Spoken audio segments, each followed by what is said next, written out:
Bendito Deus, Pai eternal, louvamos teu santo nome e te somos gratos pela manhã e por mais um dia de vida.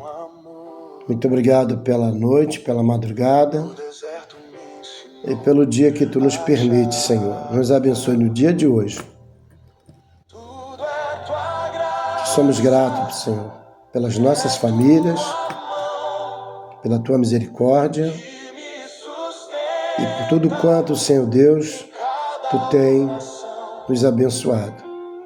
Colocamos esta manhã, a tarde de hoje, a noite de hoje, nas tuas mãos. Nos abençoe, nos guarde e nos livre. E que em nós haja temor, submissão e fé em prática. E na total obediência à tua palavra.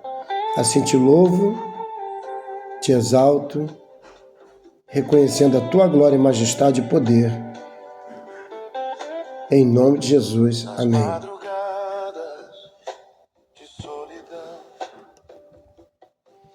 Aí está um louvor que muito tenho falo ao meu coração nos últimos dias.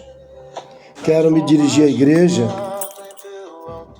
me antecipando alguns acontecimentos que a igreja tomará conhecimento assim que ele nos for oportuno.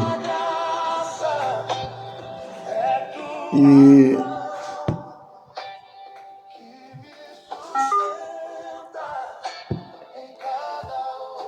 trago um comunicado ao corpo da igreja, me dirigindo aos irmãos, com a paz do Senhor. A paz que excede todo entendimento. E interessante que a Bíblia diz isso. A paz do Senhor, a paz que excede todo entendimento. Na casa da irmã Valdimere, falamos muito sobre essa palavra. Amados, hoje quero falar com os senhores, não movido por sentimentos, mas por consciência, responsabilidade e fundamento na palavra de Deus. A igreja não é um lugar de conveniência. Não é um lugar de conveniência. A igreja é um corpo. E como corpo, ela vive, sente, sofre, sustenta, também corrige. Tendo em vista que a Bíblia diz, o próprio Deus diz, que o Pai que ama corrige. Nós cremos e praticamos uma fé que acolhe, que ama, que caminha junto. E como a Bíblia diz, que o amor tudo suporta, somos uma igreja que abraça, que ouve, que caminha junto, seja nas dificuldades de uma mudança, de uma casa para outra, seja numa questão de enfermidade, de doença, seja numa necessidade de realização de uma cerimônia, de um casamento.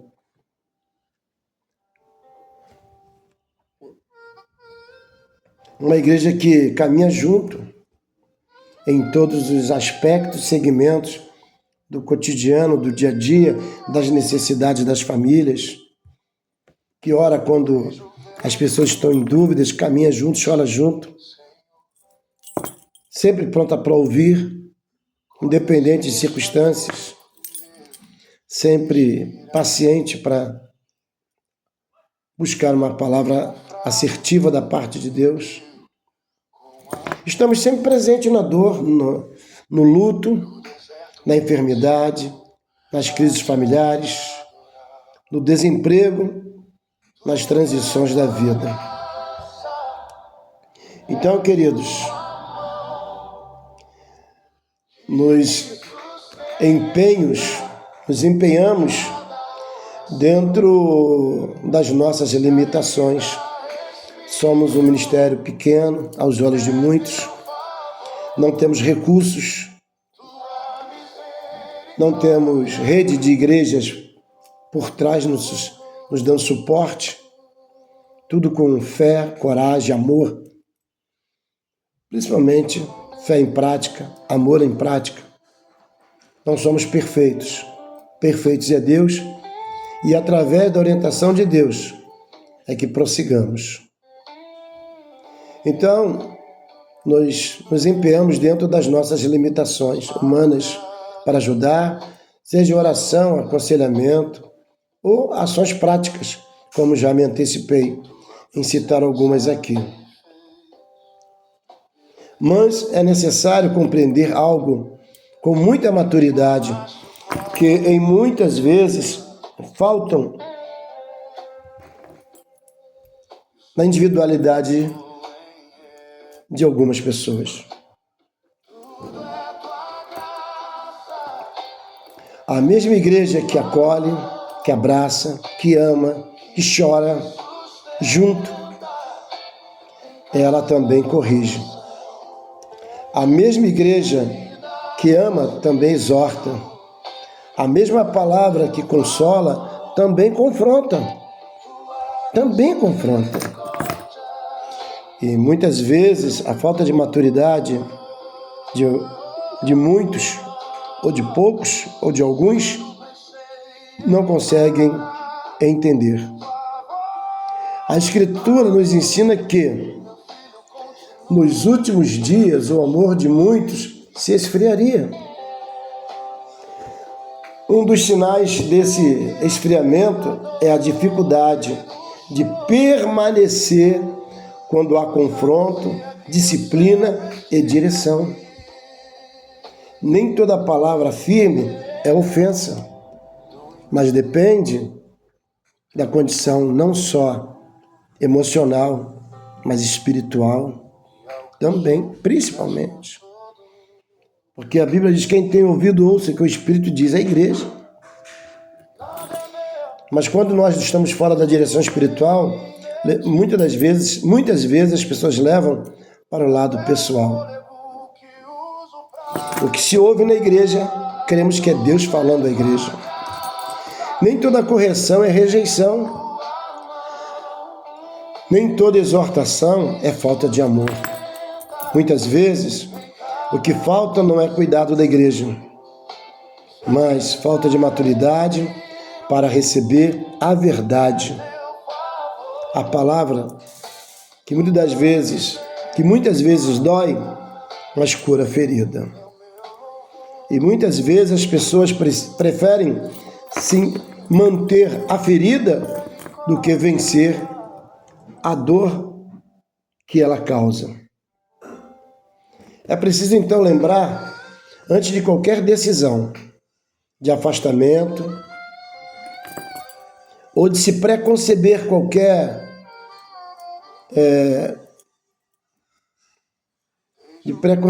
sentimento, é justo considerar tudo aquilo que foi construído, investido e vivido dentro deste corpo.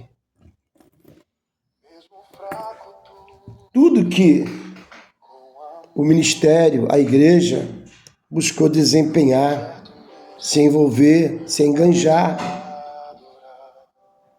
para ajudar, para apoiar, para amar. Antes, no passado, eu não tinha maturidade para trazer essa palavra, porque na minha percepção anterior, isso era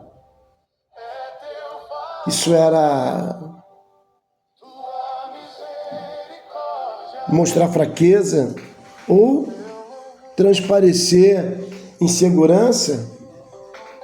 Não, isso é trazer a razão, a verdade. Isso é dar valor aos nossos trabalhos, às nossas obras, ao sacrifício. Isso é respeito. Então é necessário avaliar com temor se a motivação está alinhada com Deus. Sempre disse que Deus não é Deus de confusão nem de divisão. Deus não vai tirar alguém dizendo, vou te tirar desse lugar para levar para outro lugar, para eu te usar naquele lugar. Se o lugar que você está é um lugar que necessita de ajuda, de apoio e de trabalho. Tendo dito isto, eu entendo que em todas as igrejas, por maior que possa ser, por maior que tenha todo o suporte possível, é necessário toda a mão de obra, é necessário toda a atenção, é necessário todo esforço, independente da condição atual, seja satisfatória ou não. A igreja precisa das pessoas que estejam envolvidas de verdade, envolvidas de corpo, alma, espírito e coração, e que tenham gratidão. Então, é necessário avaliar com temor se a motivação é alinhada com Deus ou com preferências pessoais. Se o que está me movendo para ali ou para cá são preferências pessoais, ou se Deus está nisso. Porque Deus não é Deus de confusão nem de divisão. Então, trocar de casa apenas por ambiente mais leve, mais confortável, ou menos comprometido com princípios bíblicos, pode parecer liberdade, mas muitas vezes é apenas afastamento da responsabilidade espiritual. E muitos convites atrativos pode parecer que seja para vida, mas pode faltar o que é mais necessário: o amor, o compromisso, a responsabilidade, a dedicação e a palavra genuína, e o que pode gerar morte, porque a desobediência gera morte, morte de sonhos, morte espiritual, morte de projetos, porque está acontecendo um afastamento da orientação e direção de Deus. A igreja não é um lugar onde se busca apenas aquilo que se agrada, que tudo tem que ser com conformidade à minha visão, à minha intenção e meu interesse.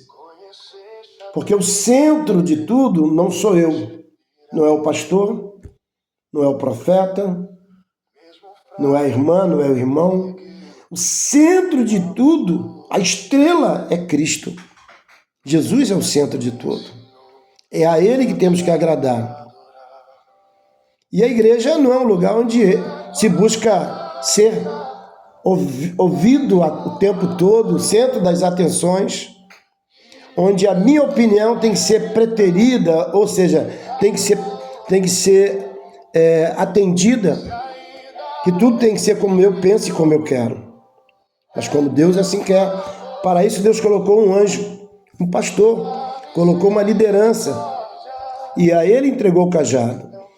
Mesmo que muitas das vezes as pessoas não tenham essa pretensão, mas quando elas dividem a orientação que o pastor traz da parte de Deus, elas estão dividindo, querendo dividir esse cajado. E aí é um perigo. A igreja não é um lugar onde se busca apenas aquilo que lhe agrada, mas o que agrada a Deus. É um lugar onde se cresce, mesmo quando isso exige renúncia, ajuste e transformação. Que na grande realidade, na maioria das situações, circunstâncias, as pessoas preferem ainda relutar. E quando a gente diz que a verdade cura, mas dói, é exatamente isso. É exatamente isso. A igreja é lugar de crescimento, é lugar de mudança, é lugar de transformação. A imaturidade pessoal, a imaturidade espiritual tem que ser tratada. A grande dificuldade é o doente entender que não basta ter a receita, mas é necessário fazer uso do medicamento.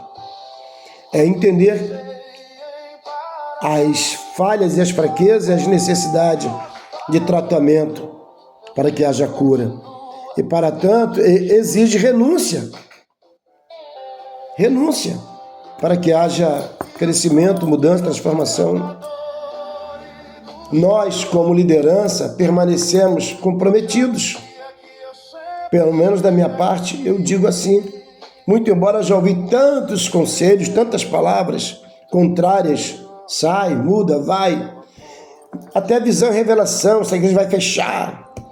Mas eu quero lembrar que no ano passado o Senhor me usou no púlpito, que aconteceria um grande evento na igreja. E aqueles que não estivessem firmes, posicionados, cairiam, porque não suportariam o vento.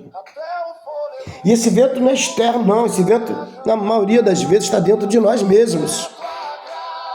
Então eu afirmo que nós, como liderança, permanecemos comprometidos. E quando eu digo isso, não digo a partir de mim, crendo que os demais líderes estão na mesma visão.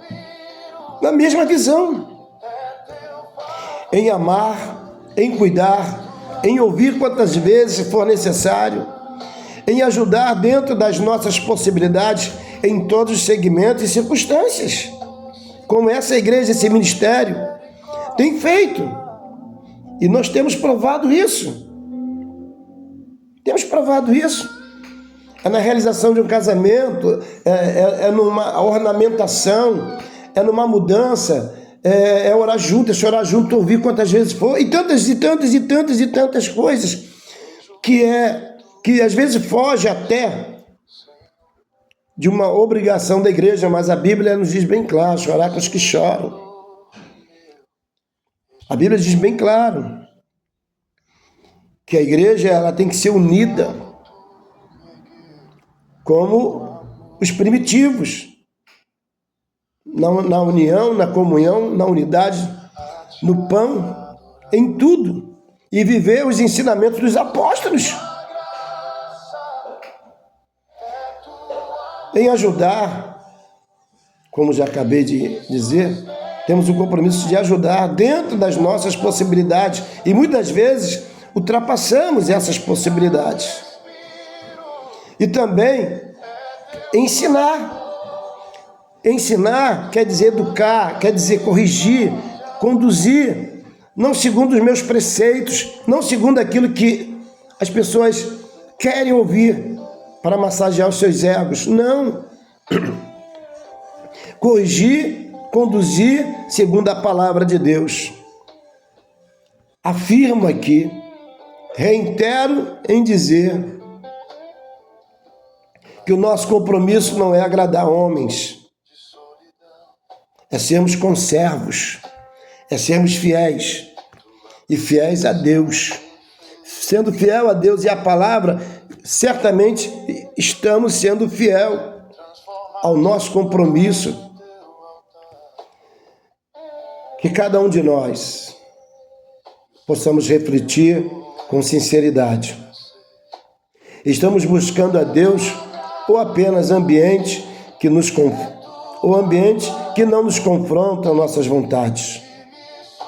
Muitas das vezes o pastor tem tido a percepção nas reuniões, nos encontros, no culto, quando alguma palavra que vem na mensagem que contraria talvez uma palavra que já foi colocada por outro, e as pessoas se ressentem e logo demonstra. E aí a gente vai recuar porque a pessoa demonstrou algum tipo de dificuldade? Não. Temos que manter a orientação do Espírito Santo de Deus. Ou não cremos que o pastor é uma autoridade espiritual sobre nós?